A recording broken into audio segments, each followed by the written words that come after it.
Hi and welcome to another narration presented by yours truly, Cryptid's Roost. Please be so kind as to throw punch the like button and smack the arse of the subscription button as well. And remember to tap that notification bell and then select all. That way you will receive all notifications each time I upload a new video. I would like to reach out and say a huge thank you to those of you who have been supporting Cryptid's Roosts financially. We pray the good Lord replenishes you abundantly, and to those of you who will, later on. We pray the good Lord bless you as you do so, and also a huge thank you to everyone for always supporting the channel with your likes, comments and shares as well. It is all very much appreciated. God bless you all. The 500 subscribers competition ends tonight, so the draw will be done and a video will be up. So the best of luck to everyone. So grab your coffee, sit back and enjoy the show. And don't forget, where fear is, happiness is not. In the span of 20 years, I died twice. Part 5, The City of Glass, 2 of 2. This awesome series is written by TheShadyPear, a wonderful author over on Reddit. If you would like to read more of their works, the Reddit link to their profile will be below in the description. I saw something in there while not fully conscious, or I think I saw something. Flashes of people walking and light paving stones sweeping across green meadows, like a negative picture of the black brick on glass I'd been stepping on. Then I blinked and it was gone.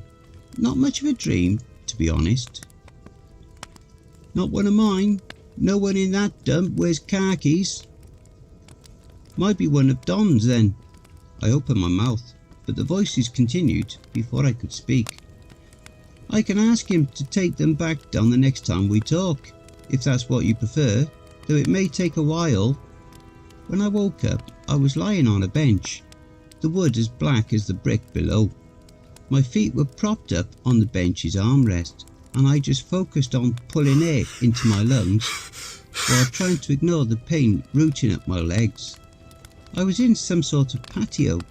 Raiders came and went, flocking to a sort of central spot where they tossed their leather clothes, all of them, into a large crate and fetched outfits out of glass cabinets, then going back to drag the bodies they'd been carrying out of sight. Their chattery voices felt like white noise. Come back, child. A pang of pain, worse than before, flared up. I groaned. Are you awake now? This little bit of focus I had was on the raiders swarming their cabinets still. I saw pants and t-shirts, summer dresses and shorts, tunics and long skirts, and all other sorts of fabric. I think I saw someone taking that baby from before away, but I'm not sure I did see it, because I could also swear I saw someone carrying Lucas around like a sack of produce. Nothing made sense. My head hurt, though not even close to what my foot felt like. I might have hit it when I passed out. There was a man talking to me now. Hard to not notice someone when they're grabbing your face. It was a tall dude, his frame casting a shadow on the bench that shielded my face from the blinding light around, but also kept me from seeing much else. Something about him reminded me of Donovan. Probably just the height, to be honest. I tried to respond, but all that left my mouth was a whine. He was not nearly as gentle as when Lucy inspected me before. I could feel the aggravation in how he let go of me to cross his arms instead, and then started annoyingly tapping his fingers. This sucked. I wasn't as dehydrated as before, but I had not had food for even longer than I stayed without water, and was in a fuckload of pain. I almost wished I was still in Gehenna, just so I could ignore it all enough to think. Why did you bring this one here? Because I promised. Lucy was still close. Even if I hadn't heard her, I could catch glimpses of that white hair behind me. She circled around the bench after a moment. As soon as she was within reach, the guy pulled her into his shadow, and I saw she was holding a mug in one hand and some sort of box in the other. "Drink up, it'll help." She handed me the mug. It was filled with reddish liquid, steaming hot, smelled faintly floral but also kinda musky. The cringe must have been clear on my face, because next second she was also dumping milk, I think, and a ton of honey in it. I don't even know how. Watching that felt like I was tripping. Whatever was in that box, the weird edibles, the white stripes of gauze and metal hooks, didn't matter. It did not make me trust it any further though. I wanted to ask where did it all come from, but all that escaped my mouth was, "What? Your foot is broken." "Yeah, I must have sprained it in the dunes or during the fight or something. Pain's taking a while to go away." "No, it's broken," she sighed. "You crossed Gehenna on a broken foot. We should have carried you. And why should I trust you? In Styx, a broken foot is nothing short of a death sentence. A slow one where your foot dies via not managing to get food or water, unless you off yourself quicker." I didn't know her for long enough to believe anything she said, but more than that I hoped I shouldn't. I didn't know where I was, or when I would next pop up if I were to die and reset right then. "Please, just lie to me." But she didn't say anything. Instead, she took a deep breath and moved to where my foot was propped, slid a hand up to a spot by my Achilles heel and poked down hard. The pain that shot up was awful. I screamed. It was just that one poke and she stepped back again. But if my eyes weren't open, I could have sworn she had stabbed my leg though. "See now? I don't lie. I don't need to. There's no reason to hurt you. You do it yourself on your own accord. It's stupid if you ask me." "What's in the cup?" "A plant. Closest thing I can compare it to is poppy tea." "Opium? Close to it." There was a long pause. I was never a tea kind of person, and even if I was, I'd never seen any sort of people-styled beverage in hell. In the list of liquids you can drink and not die from, there's boiled water, bulb amniotic fluid, Yggdrasil sap, and people's body fluids. I'd long learned to not trust any liquid that wasn't clear and boiled beforehand, and I never saw any sort of normal plant or any animal at all around. I held the cup, but more for lack of options where to put it down than for any other reason. I didn't want to even take a whiff of it. "You can drink this and I'll wait for it to kick in, or I'll reset your bones as is. Your choice." I looked at my still throbbing foot and thought of the poke I just took, and I realised if I had no way of standing up on my own, I had less chances of stopping them from whatever it is they're going to do. The silence stretched. "Rahil, hold him down," she sighed, hands into the open box and pulling out what I could only think was a bone saw. At the sight of that metal monstrosity, my eyes went wide, and I was downing that sickly sweet tea down faster than one could blink, hoping, praying that it might actually kill me and I'd not wake up missing pieces. Then darkness crept into view again, and this time I welcomed it. The dream was a continuation from the one before. I knew I was dreaming, but what I saw around me seemed so much more vivid and real than anything I'd seen while awake. It felt like I'd been there before. In my dream I was not myself, just watched the world in someone else's body.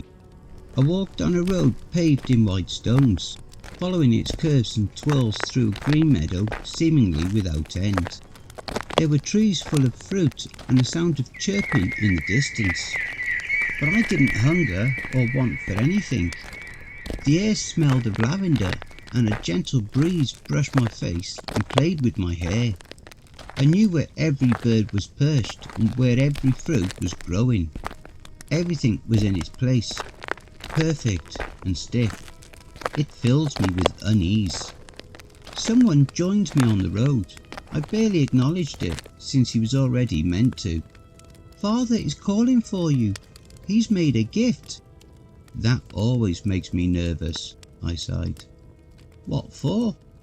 The man walking next to me laughed, and I could feel myself frowning when I looked at him. He was pretty, like everything here, but then there was something a little artificial about him too, in the way, two pale eyes and the cold sheen of his skin. It's like he was moulded in porcelain. He tilted his head and my gaze wandered to the top of his skull, to the pair of bone protrusions that rose behind his ears and looped into a hollowed circle, like a crown, and I knew I had one as well. "You know how much he loves you," he said, but there was no envy in his words, and I nodded, but there was no feeling in it. I woke with a jump, my hands clutching my chest and my mouth open in silent panic while I gasped for air. I can't really rationalise the guttural dread thinking back on the scenery from that dream that it had brought me. It was beautiful and quaint, a perfect meadow with carefully paved paths and fruitful trees blooming with life. There should be nothing wrong with it. Yet I didn't want to be there ever again. Hell was better than that. Fuck, Sheol was still better than that. I don't know why or how, but it was better than that place. It took me a minute of clasping my own shirt and just breathing for the panic to recede fully. The dreamscape images dissolving while I recalled what really happened. My broken foot and the weird, almost poppy tea. Well, unheard prayers, I found myself alive. So I checked my arms and legs, all still attached to me, which was good. One of my ankles was bandaged so thick I couldn't fit it in a shoe. I couldn't move it at all, or feel it other than just feeling it was still there. I slid off the mattress and stood up. The shifting weight made pain pop up again, but it was more of a dull discomfort in the background, instead of demanding to be felt. "Hi, I'm Lily. Lucy asked me to show you around." A different girl was waiting for me when I finished testing my limbs. She stood leaning against the doorframe, watching me and holding out a chopped, thin wooden pole for me to use as a cane. She looked curious, in a more normal way than Lucy or the raiders look, anywhere around late teens to mid-20s, with dark skin and hazel eyes. Her accent wasn't like anything I'd heard before, though Lily sounded English. I wondered where she came from for a while, just in my head, but I really didn't ask aloud because in the end it didn't matter. Again, anyone can go to hell. Hi, I'm Alex." "Yeah, I know." We were inside a very large building now, considering the ceiling above my head and the tall windows lined the corridors. The sunlight wasn't as blinding after some time getting used to it and seeing things from inside. There was this cold silvery touch to it that made it look about to rain all the time, but it didn't. The girl guided me through the diverse areas and long halls that lined them, dark braids bouncing around her neck as she walked, and stopping by each room to tell me what was inside. People's bedrooms, nurseries, storage, bathrooms and a kitchen. She didn't take me outside nor to other floors, and I assumed that I wouldn't be seeing those until my foot healed more. "By the way, welcome to Panda." "What?" "Well, technically," she rolled her eyes and gestured at an urban sign that could be seen outside the nearest window. "Pandemonium, where all little ones gather. Arrow pointing west, Populi Dormitory, 500 kilometers. Arrow pointing east, Campanula Dormitory, 100 kilometers. Arrow pointing northeast, Northern District 120 kilometers. Arrow pointing north, Central Orchard, approximately 660 meters.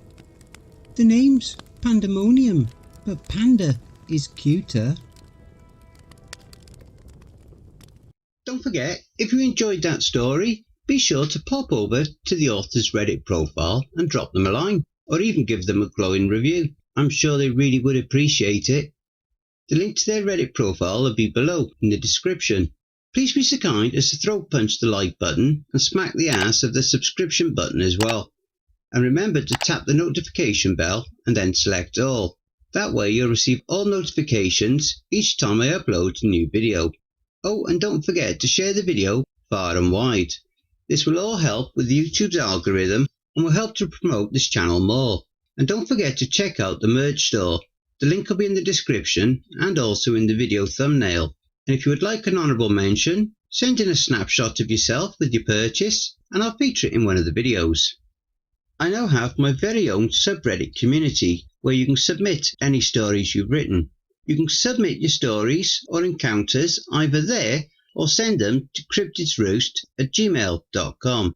If you wish to remain anonymous, that's fine with me. All the links are below.